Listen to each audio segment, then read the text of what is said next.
So any questions that you guys have about what you guys are learning and, career paths and things like that you guys are interested in?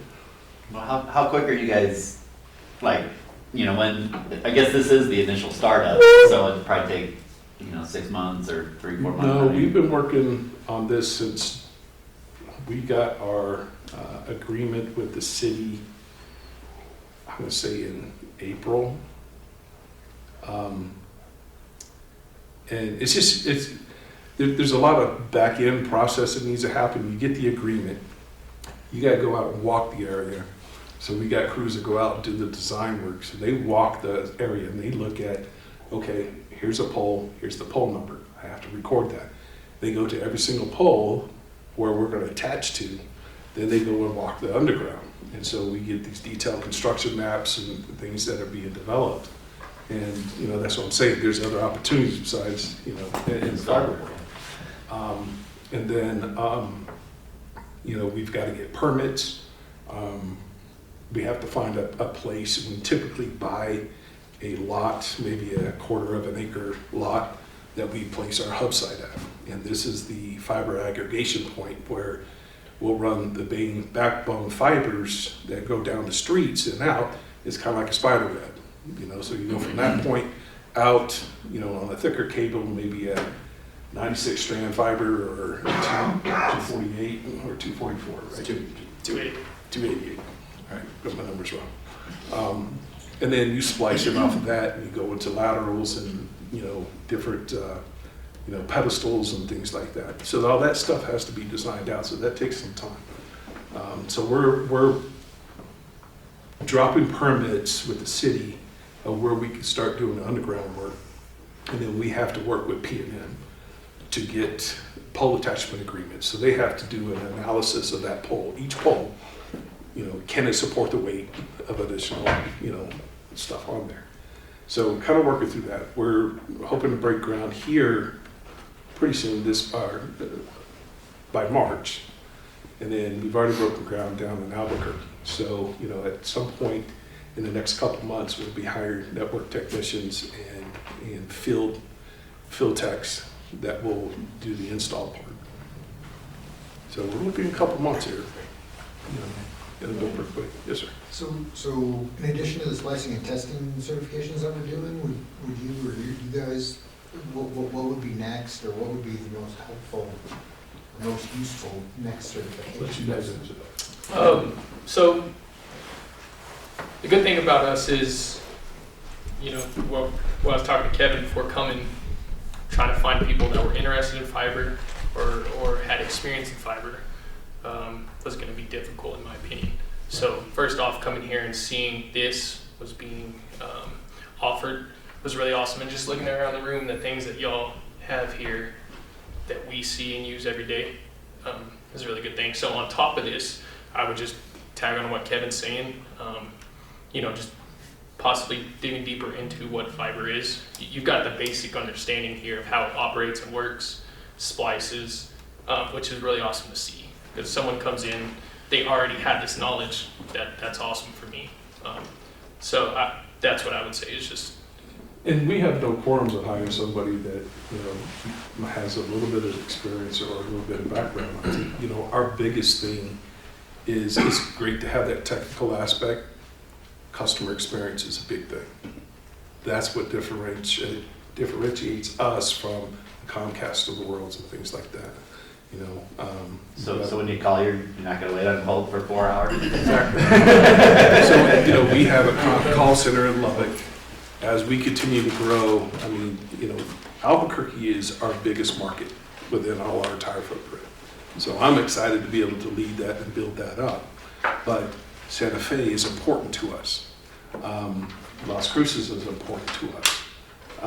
At some point, we'll build another call center in Mexico. And that's my goal.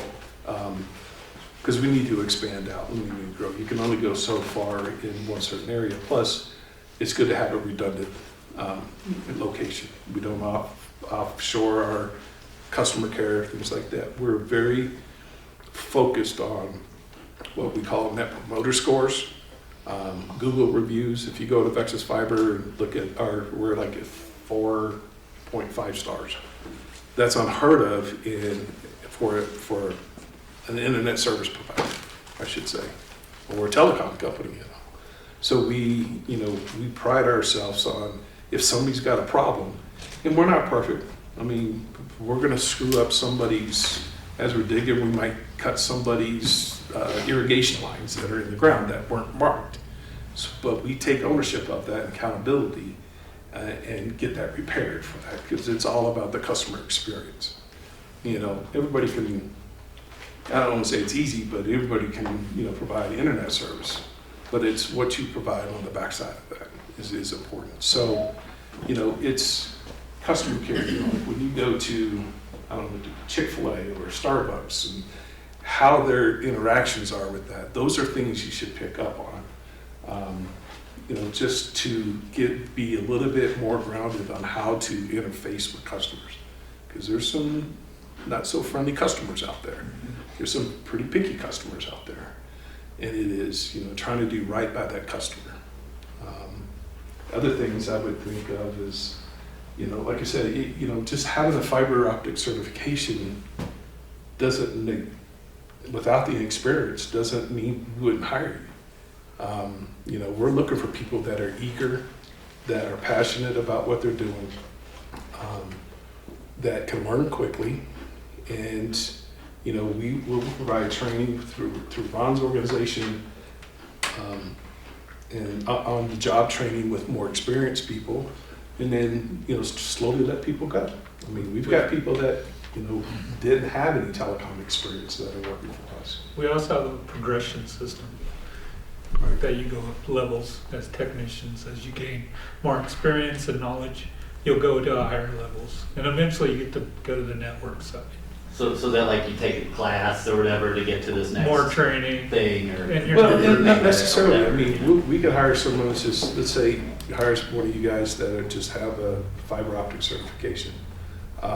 We hire you in, we'll work with you, we'll partner you up with somebody with more experience, and then at some point you'll be let go. But we have, part of our progression is based upon your knowledge, how quickly you've picked up, your customer service scores. I mean, because going into an install, we ask that customer to provide what we call the Net Promoter Score. How likely are you to recommend Vexus to a friend or family? The Google reviews are important, and we track that for every single employee that has an interface with a customer. And then we provide guidance and stuff like that.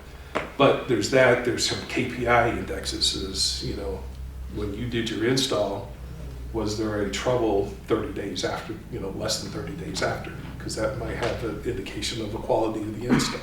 So we track those things on each individual. Based upon those things, it's not about, hey, did you go out and get this other certification so that you can advance to the next one? It is, we will teach you. It's not just learning, it's learning and hands-on and how are you doing, and kind of more real world type stuff. Right. And I just take this test and I get higher level. So we'll go to let's say a Field Tech 2, 3, and a 4. A Field Tech 4 would be more somebody who's kind of more senior and has a great understanding of how we provide that service to our customers. And the other opportunities getting into the network side. So you end up getting into a bucket truck that you drive around. If there's repairs, sometimes we have special build projects, things that go on.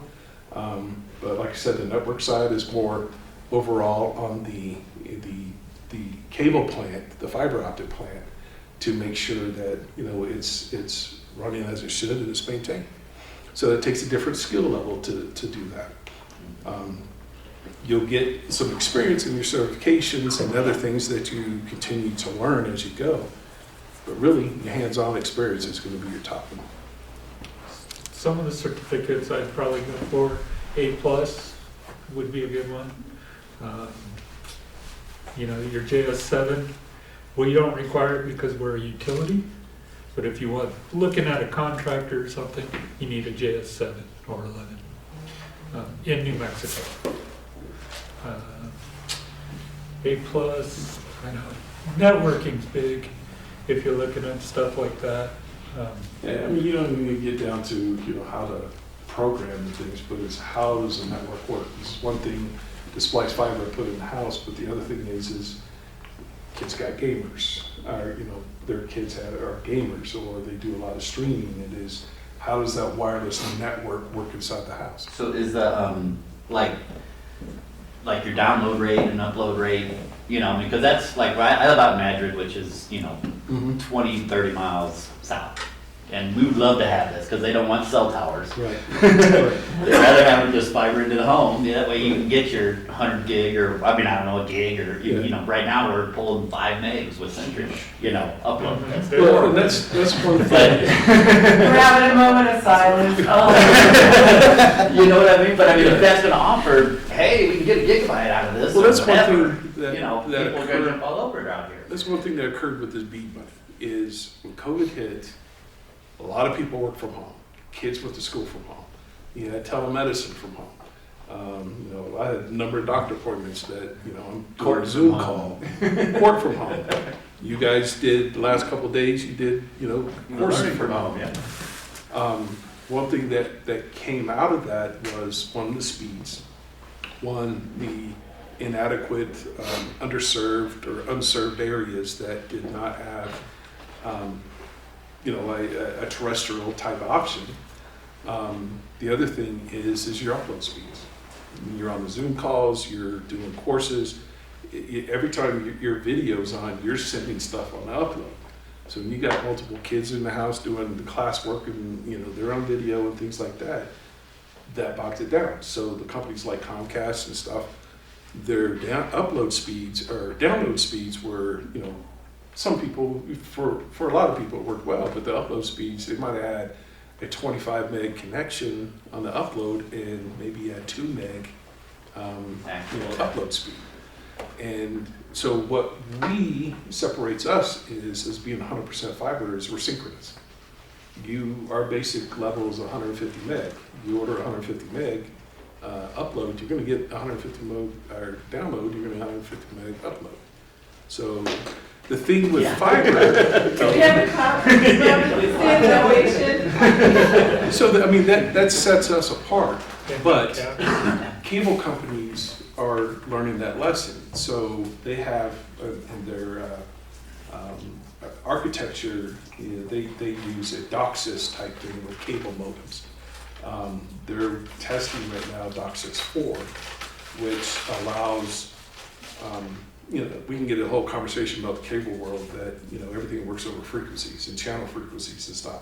And so you got to free up those frequencies for your upload and download speeds on the internet side, because it all works over that spectrum. But, you know, they're working on technologies because it's expensive for Comcast to go on and replace all that coax they got out here with fiber. So they're trying to find ways to make that work with, you know, the current infrastructure. So, you know, they're getting there and they're going to get to that point, but there will never be 100%, like 100% fiber company will be. Because right now we offer 1 gig, but we can also offer 2 gig, and we also offer 10 gig to people that, you know, need it, you know, businesses and things like that. So that multi-gig, you know, experience. Now, do I need 1 gig in my home? No. But when I had 3 kids at the house and they were streaming, you know, I might have, you know, thought about that. So, you know, right now, you know, like I said, our basic offer is 150 meg, 400 meg, and a 1 gig.